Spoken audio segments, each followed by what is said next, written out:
का स्वागत है।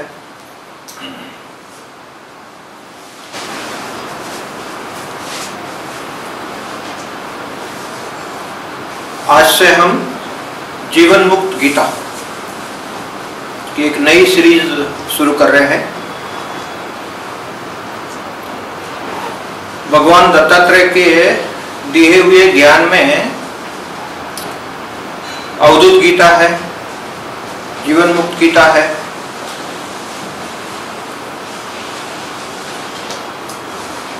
और एक दो उपनिषद है, दत्तोपनिषद, अवधूत उपनिषद। तो ये जो भगवान दत्तात्रेय का दिया हुआ ज्ञान है, अब हमारा समय आ गया है कि हम इस ज्ञान को समझने के योग्य हो गए। ये जो जीवन मुक्त गीता है वो किसके लिए है? कि जिसको एनलाइटनमेंट का अनुभव हुआ है, समझ आई है, लेकिन वो स्थिर नहीं हुआ, अभी तक हंटिंग चालू है, ऐसे लोगों के लिए ये शास्त्र है जीवन मुक्त गीता। भगवान दत्तात्रेय का दिया हुआ ये गीत, the song of liberation, you can say in English, it's having only 24 versus, इसमें सिर्फ 24 पंक्तियां हैं, और ये 24 पंक्तियों में आदि गुरु दत्तात्रेय ने जीवन मुक्त का पूरा वर्णन, उसके लक्षण, उसको कैसे जानना पहचानना, अलग अलग जीवन मुक्त मास्टर्स में, गुरुओं में अंतर क्यों है, अलग अलग क्यों दिखते हैं, ये सारी चीजें इस जीवन मुक्त गीता में है। तो ये पहली बार ताओ में ऐसा सौभाग्य मिला है कि यहाँ पर कितने सारे लोगों को भगवत्ता का अनुभव हुआ, एनलाइटनमेंट एक्सपीरियंस हुआ। काफी सारे लोग हंटिंग मोड में है अभी ऑलरेडी। तो ये जो जीवन मुक्त गीता है वो अति उपयोगी शास्त्र है हमारे लिए, और इसको समझते समझते, इसके ऊपर कंटेम्पलेट करते हुए जीवन मुक्त अवस्था में स्थिर हुआ जाता है। That is why it is such a wonderful scripture we have chosen just to settle in enlightenment. Is one of the very good scripture. तो ये जो जीवन मुक्त गीता है वो, उसकी हम गहराई में उतरे उससे पहले थोड़ा सा एक बैकग्राउंड बना लेते हैं जिसके ऊपर ये अंडरस्टैंडिंग स्थिर हो सकती है। भगवान दत्तात्रेय की उत्पत्ति कैसे हुई? तो उनके माता पिता का नाम था अत्रेय ऋषि और Anusuya. Dattatreya is a child of Atreya Rishi and Anusuya. Atreya Rishi ने बहुत तप करके ऐसा वर पाया कि ऐसा बच्चा पैदा होगा जो सारी दुनिया को ज्ञान बांटेगा। इसके पहले का जो ज्ञान है, ऐसा कहते हैं कि भगवान शिव का दिया हुआ साक्षात ज्ञान है, लेकिन जिनकी हिस्ट्री है ह्यूमन बॉडी में, आदि गुरु के नाम पे दत्तात्रेय आते हैं। He is the first teacher। तो हमारे लिए मनुष्य देह में आदि गुरु दत्तात्रेय, उसके ऊपर कौन? तो भगवान शिव। अनुसूया माता की परीक्षा करने के लिए ब्रह्मा विष्णु महेश तीनों आ गए साधु के रूप में और खाना मांगा। अनुसूया देवी ने खाना दिया तो बोले कि सिर्फ ऐसे खाना नहीं देना है, हम जैसे बताए वैसे करना है। तो बोले बताइए क्या करना है? तो बोले तुमने माता के रूप में हमको खाना खिलाना है। तो अनुसूया ने अपने तपोबल से जल को अभिमंत्रित करके तीनों पे छिड़क दिया, तीनों छोटे बच्चे बन गए, और निर्वस्त्र अवस्था में अनुसूया माता ने तीनों को खाना खिला दिया। ये कहानी है, स्टोरी है।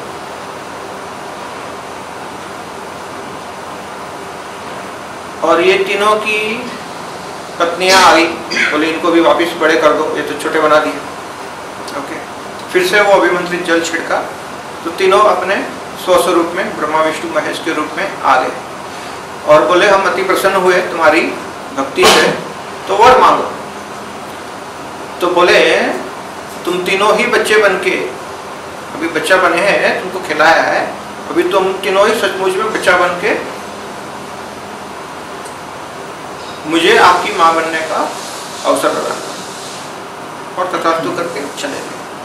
तो ऐसा कहते हैं कि माता अनुसैया को 3 बच्चे हुए और वो ब्रह्मा रूप में विष्णु और महेश के रूप में आए, लेकिन 2 बच्चे जो थे एकदम इवॉल्व सोल थे, घर छोड़ के चले गए। तो बच्चा वो दत्तात्रेय, तो जो गए वो बोले कि ये हमारा दोनों का भी रूप अंश जो है इसमें आएगा, इसीलिए तत्व भगवान में ब्रह्मा विष्णु महेश तीनों के गुणधर्म होते हैं और ये दर्शाने के लिए उनके 3 हेड दिखाते हैं। ऐसा नहीं कि वो 3 हेड वाले थे, लेकिन वो एक रूपक है कि वो ब्रह्मा विष्णु और महेश के अंश से बने हुए। और उनकी जो प्रज्ञा थी वो गजब की थी। He was the first person to compile lot of knowledge. ऐसा कहते हैं कि तंत्र शास्त्र तो सारे भगवान शिव के दिए हुए हैं, लेकिन तंत्र शास्त्र का लेखन कार्य जो है वो भगवान दत्तात्रेय ने किया। तो जो दुनिया को जो ज्ञान मिला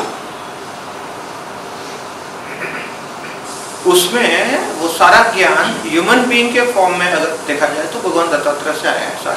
सारा का सारा ज्ञान जो है वो भगवान दत्तात्रेय से आया हुआ है।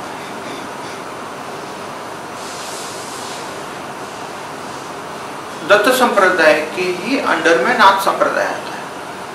मच्छिंद्रनाथ, गोरखनाथ और ये सारे नवनाथ जो है और नाथ संप्रदाय जो है सारे दत्त संप्रदाय के अंडर में ही आते हैं। फिर उसके नीचे नीचे और बहुत सारे महात्मा हो गए और ऐसे संप्रदाय बनते गए, बट हमारा सभी का जो कनेक्शन है, जो अल्टीमेट कनेक्शन भगवान दत्त के साथ है, वही एक आदि गुरु है, वही ने उन्होंने सब ज्ञान दिया है। इतना बैकग्राउंड काफी है समझने के लिए। अब हम जीवन मुक्त गीता में उतरेंगे। तो पहली तो बात यह है कि जीवन मुक्त यानी क्या, जीवन मुक्त किसको कहते हैं, कैसे हुआ जाता है और फिर जीवन मुक्ति में कैसे स्थिर हुआ जाता है, ये सारे मुद्दों पे हम धीरे धीरे आगे बढ़ेंगे। तो पहले तो जीवन मुक्त कौन और किसे कहा जाता है। जीवन मुक्ति यानी जिसने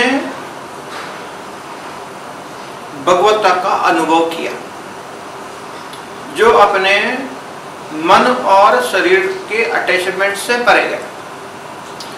मैं शरीर नहीं हूं, मैं मन नहीं हूं, मैं बुद्धि नहीं हूं, मैं वो प्योर सच्चिदानंद स्वरूप आत्मन हूं। I am the pure awareness.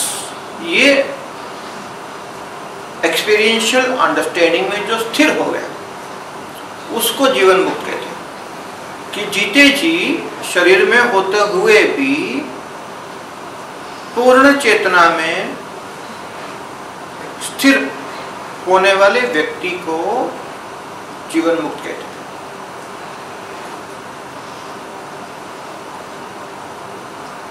उसका जो अपोजिट है उसको बद्ध आत्मा कहते हैं, द बॉन्डेड सोल। कर्म बंधन से लिप्त व्यक्ति को फ्रीडम कुछ भी नहीं है, तो उसके जीवन में वो मुक्त अवस्था नहीं है, वो तो कर्मों के बंधन में फंसा हुआ व्यक्ति। तो क्या जीवन मुक्त के सारे कर्म खत्म हो जाते हैं? तो बोलते नहीं। Very very refine understanding now. तो क्या जीवन मुक्त के सारे कर्म खत्म हो जाते हैं? तो बोले भगवान दत्तात्रेय ने पहले इस सवाल का जवाब दिया है कि जब तक शरीर है तब तक प्रारब्ध है। और इसका एग्जाम्पल दिया है, एक हंटर, एक शिकारी जंगल में शिकार कर रहा है कोई पशु का हलन चलन दिखा और उसने तीर छोड़ दिया, सोचा कि वो बाघ है, लेकिन जैसे वो पशु ठीक से दिखा तो उसको समझा रहे वो तो गाय है, लेकिन तीर तो छूट गए, तो तीर तो गाय को लगेगा, पाप तो हो गया। तो जो तीर छूट गया है उसको तो भगवान भी नहीं बचा सकते। तो मनुष्य देह में जो भी कर्म किए हैं, पहले जो हो चुके हैं, जो प्रारब्ध के बाण छूट गए हैं,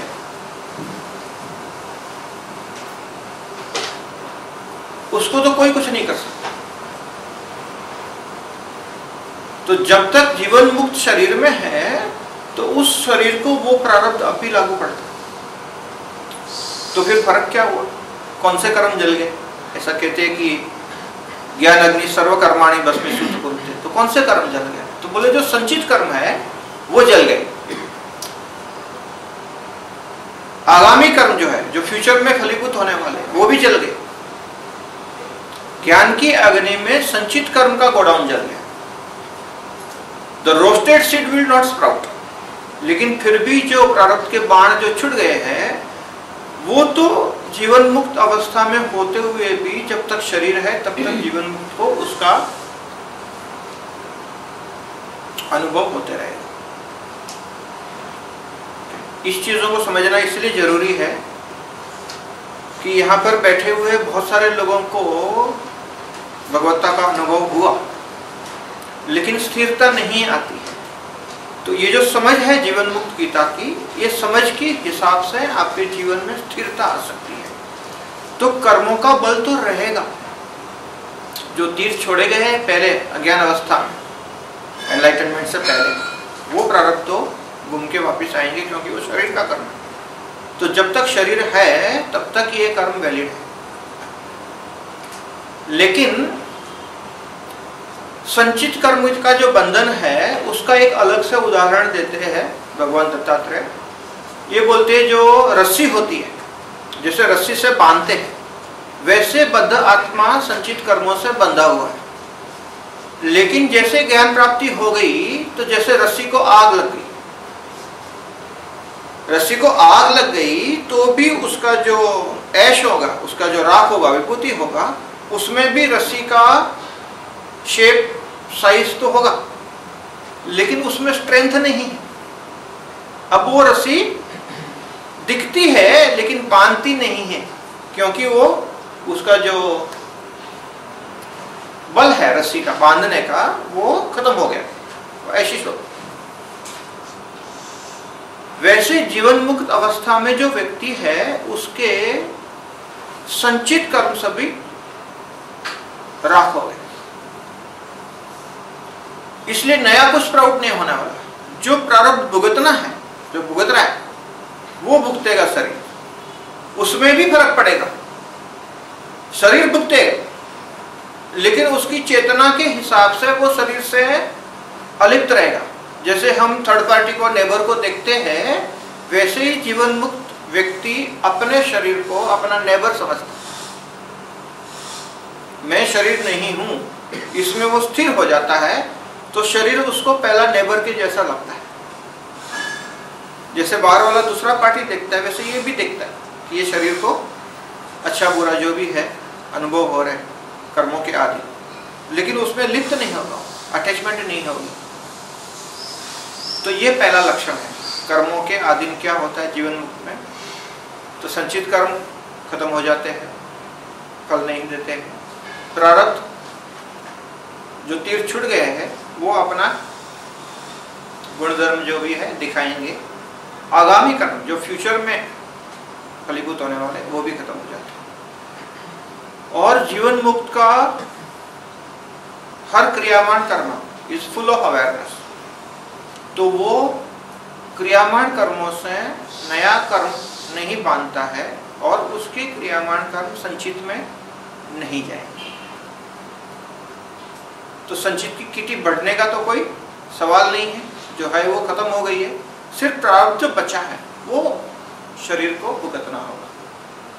ये पहला लक्षण कर्मों का खेल। ये पॉइंट क्लियर हुआ सभी को?